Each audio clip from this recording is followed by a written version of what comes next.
بسم اللہ الرحمن الرحیم اللہم صلی علی محمد وآل محمد۔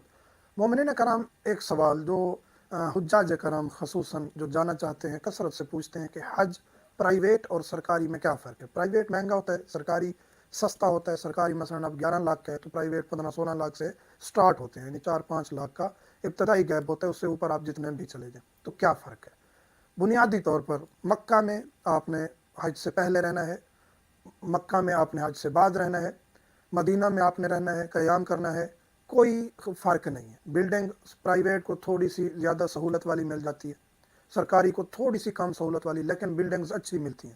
سرکاری حجاج کرام کو بھی بہت اچھی بلڈنگز ملتی ہیں، یعنی ایک اچھا انتظام ہوتا ہے۔ گرمی ہے تو اے سی چلتے رہتے ہیں، ہوتی ہی گرمی ہے، شدید گرمی ہوتی ہے، اے سی چلتے رہتے ہیں، بجلی نہیں جاتی، چاہے سرکاری بلڈنگ ہو چاہے پرائیویٹ بلڈنگ ہو۔ میں 2 سال پرائیویٹ جاتا رہا ہوں، پھر میں نے سرکاری حج کیا، لاسٹ ایئر سرکاری حج تھا۔ سرکاری حج اور پرائیویٹ میں نے موازنہ کیا ہے، کوئی خاص فرق نہیں ہوتا۔ سرکاری میں پاکستان حکومت نے لاسٹ ایئر جو ہے بہت اچھے انتظامات کیے ہوئے تھے، کافی حوالے سے، یعنی بہتر انتظامات تھے۔ کھانا بہت اچھا دیتے تھے، بعض اوقات کمی بیشی ہو جاتی ہے، ساتھ میں فروٹ بھی آ جاتا تھا، دہی بھی آ جاتی تھی، چائے بھی میسر ہوتی تھی، تو اس کھانے میں کوئی کمی نہیں تھی۔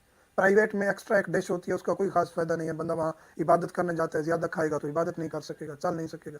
تھوڑا کھائیں، اچھا کھائیں تاکہ آپ عبادت کر سکیں۔ تو سرکاری کھانا معیاری کھانا تھا۔ کھانے کے حوالے سے جو بندے سوچتے ہیں کہ جی میں جو ہے نا 2-3-4 ڈشیں انجوائے کروں تو پھر وہ پرائیویٹ جائیں۔ جو یہ سوچتے ہیں کہ جی اچھا کھانا مل جائے، چاہے ایک ڈش ہو، تو سرکاری بہترین ہے۔ اور سرکاری میں بھی تقریباً ہر کھانے میں 2 ڈشز ہوتی ہیں، چاہے ناشتہ ہو، چاہے ڈنر ہو، چاہے لنچ ہو، چائے وغیرہ بھی سہولت میسر ہوتی ہے۔ اس کے علاوہ سرکاری میں، پرائیویٹ میں آپ کو رہنما نہیں ملیں گے، فقط آپ کا جو لیڈر ہے گروپ کا وہ آپ کو رہنمائی کرے گا۔ سرکاری میں آپ کی بلڈنگ میں آپ کے ہر طرف آپ کے رہنما ہوں گے حکومت کی طرف سے، جو آپ کو گائیڈ لائن دیں گے، آپ کی کمی بیشی پوری کریں گے۔ آپ کا لیڈر تو ویسے آپ کے ساتھ ہوگا، تو یہ ایک ایکسٹرا ایج ہے سرکاری حج میں۔ اس کے بعد رہائش کا ہم نے بتا دیا، تھوڑا سا فرق ہوتا ہے۔ پرائیویٹ اچھی ہوتی ہے تھوڑی سی رہائش، تھوڑی حرم کے قریب ہوتی ہے، لیکن سرکاری جو ہے وہ بھی ٹھیک ہوتی ہے۔ رہائش حرم سے دور ہوتی ہے تو گاڑیاں میسر ہوتی ہیں جو آسانی سے آپ کو حرم کے قریب پہنچا دیتی ہیں۔ تو یہ ایک سلسلہ ہے۔ اس کے بعد جو ہے نا فقط اور فقط سرکاری اور پرائیویٹ میں جو فرق ہے وہ میدان مینا میں ہے۔ عرفات میں بھی لاسٹ ایئر ہم سرکاری حج کیا ہے تو پرائیویٹ بھی وہیں تھے، جو نارمل پیکج 3-4 لاکھ 5 لاکھ کے ڈیفرنس میں تھے وہ بھی وہیں تھے، ہم بھی وہیں تھے۔ وہ پرائیویٹ سرکاری تقریباً ایک ہی جگہ پہ تھے عرفات میں۔ ہاں کوئی بہت لگژری پیکج لیتا ہے، 10-15 لاکھ اضافی دیتا ہے، ان کو پھر ممکن ہے کہ میدان عرفات میں بیڈ مل جائے یا بلڈنگ مل جائے، وہ الگ بات ہے۔ اس کے بعد ایک ہی رات گزارنی ہے اور آدھے دن کا جو ہے وہ وہاں وقوف واجبی ہے، اور پورا دن آپ نے وہاں گزارنا ہے اور آپ نے وہاں سے چلے جانا ہے۔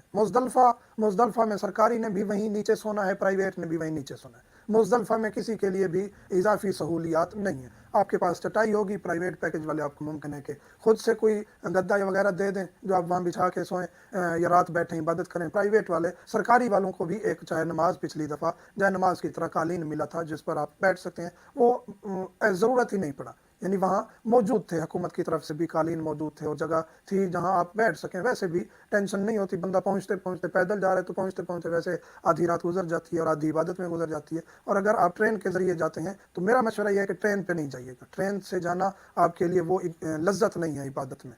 آپ پیدل چلیں گے آپ کو زیادہ لطف آئے گا۔ ہاں جو مریض ہیں جن کے لیے مشکل ہے وہ ٹرین سے جائیں، لیکن پچھلے سال ٹرین پہ جانے کا نقصان بھی ہوا تھا، انہوں نے ہمیں قید کر دیا تھا ایک جگہ، پھر ہم جنگلوں کے نیچے سے نکل کے پھر ہم مزدلفہ پہنچے تھے، انہوں نے قید کر دیا تھا کہ فقط اس جگہ پاکستان، انڈیا اور بنگلہ دیش والے رہیں گے۔ خاص مزدلفہ میں بھی ہمیں قید کر دیا جہاں بندے سے بندہ اٹیچ تھا، یہ انہوں نے زیادتی کی تھی۔ انتظامات ناقص ہوتے ہیں سعودی حکومت کی طرف سے۔ آگے جو مین فائدہ ہے، ایک ہی فائدہ ہے پرائیویٹ اور سرکاری میں، فرق جو پرائیویٹ آپ کو ایکسٹرا فائدہ دیتا ہے وہ ہے میدان مینا۔ مینا کے میدان میں جو آپ نے 3 دن رہنا ہے، عید کا دن اور اس کے بعد 2 دن، وہ ہم ڈیٹیل بتا چکے ہیں کہ کتنا دن رہنا ہے، کتنا آپ نے نہیں رہنا۔ اس میں جو آپ کو ایکسٹرا سہولت ملتی ہے مینا میں، پرائیویٹ آپ کو اچھی جگہ دیتے ہیں، تھوڑی سی بہتر بستر دیتے ہیں اور تھوڑی سی سپیس زیادہ دیتے ہیں۔ سرکاری میں سپیس آپ کو زیادہ نہیں ملتی، 2 فٹ کا بیڈ ہے، ساتھ ہی 2 فٹ کا اور بیڈ ہے، بندے کے ساتھ بندہ ہے، آپ سائڈ بھی چینج کریں گے تو ہی بندے کو لگے گی۔ اور آپ یعنی ایک نارمل لائف کا بندہ جو گھر میں پنکھے پہ بھی سو لیتا ہے، اے سی کا عادی نہیں ہے اور سادہ سے بستر پہ سو لیتا ہے، ہارڈ ورکر ہے، اس کے لیے کوئی ایشو نہیں ہے سرکاری اس مینا میں بھی وقت گزارنا، کوئی ایشو نہیں۔ جو ایک عادی ہو چکا ہے سہولیات کا، اس کو مینا میں مشکل ہوگی سرکاری حج میں، وہ اس کو تھوڑا سا برداشت کرنا پڑے گا۔ جگہ تنگ ہوتی ہے، واش روم تھوڑے ہوتے ہیں، لائنیں لگنی پڑتی ہیں، یہ تھوڑی سی مشکل ہے۔ پرائیویٹ کو تھوڑی سی ایکسٹرا سہولت ہوتی ہے، واش روم اس کے بھی تقریباً وہی ہوتے ہیں، لائن اس کو بھی لگنی پڑتی ہے چاہے وہ پرائیویٹ ہی کیوں نہ ہو۔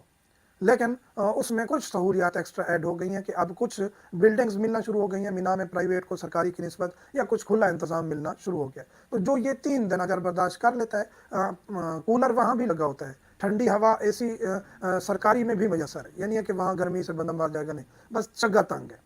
کھانا سادہ سا جو ان کا ہوتا ہے وہ بھی مل جاتا ہے، اس سے بھی بندہ گزارا کر سکتا ہے. ایک آدھ فروٹ بھی دے دیتے ہیں تو بندہ اس سے کھانے کی تکلیف نہیں ہوتی، سادگی سے کھائیں تاکہ زیادہ عبادت کر سکیں. فرق فقط پرائیویٹ اور سرکاری کا جو میں نے خود فیل کیا، جو میں نے خود تجربہ کیا، وہی ہے کہ میدان مینا میں کچھ سہولیات ایکسٹرا ہوتی ہیں، باقی کوئی خاص فرق نہیں ہوتا. ہاں اگر کسی کے پاس پیسے زیادہ ہیں اور وہ زیادہ کھانا انجوائے کرنا چاہتا ہے، مینا میں کچھ سہولیات زیادہ لینا چاہتا ہے، تو اس صورت میں پھر وہ 5-6 لاکھ اضافی بھر کے ان سہولیات کو اویل کر سکتا ہے. مومن سے ملتمس ہوں دعا میں یاد رکھا کریں. الحمدللہ رب العالمین.